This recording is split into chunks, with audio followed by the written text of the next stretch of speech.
παλιός αθλητής, όχι στη χώρα της μοτοσυκλέτας, στον χώρο του ποδηλάτου.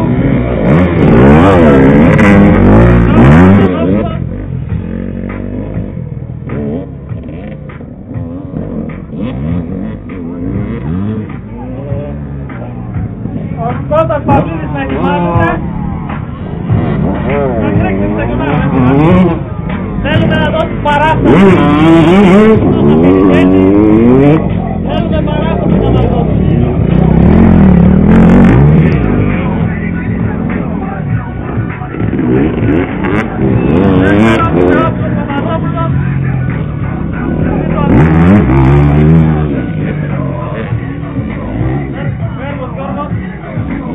Έχει μείνει πίσω ο Κυριάκος Καλαϊτής,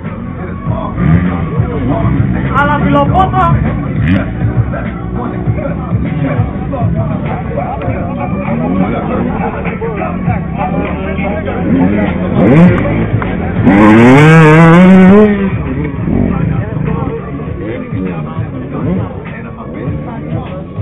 Άντε Κούλη, ύψο είσαι!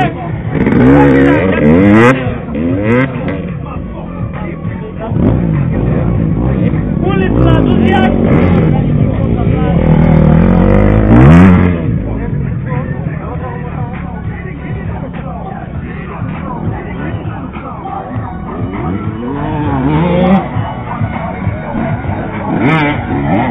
Είναι ένα γύρο Γιάννη Αβραάμ.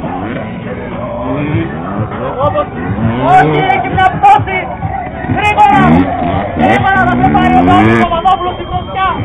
Βλέπετε παιδιά ότι σε κάτι τέτοιους αγώνες υπάρχουν και αυτά τα πρώτα. Βλέπω θα υπάρχει μια μάχη εκεί για την πρώτη θέση. Ξαναφέρει μπροστά ο Δραμάκος. Να ετοιμάζεται η τετράδα. Παυλίδης, Καρασάβας, Αποστολίδης, Γιάννας. Γραμμή εκκίνηση. Ρώτα πάνε, βλέπω με τον Παπαδόπουλο Αβράμ.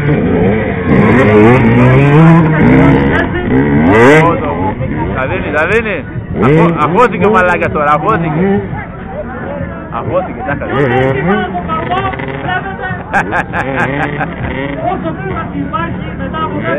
Γάμο το πελάτη. Κυριάκος Καλαϊτής.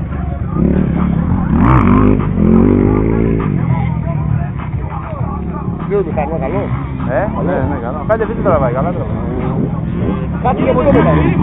Κάτι για ποτό μετά. Ναι! Ναι! Μην κοιτάς πίσω! Δεύτερο Θεός ο Παπαδόπουλος, παλέμαχος. Θέλουμε να τον ευχαριστήσουμε και όλο τον Θεόπουλο Παπαδόπουλο, γιατί έχει συνεισφέρει πάρα πολύ στον σύλλογο σε τεχνικό τομέα. Αν δεν ήταν ο Θεόπουλος, παιδιά, αυτό το πιστάκι δεν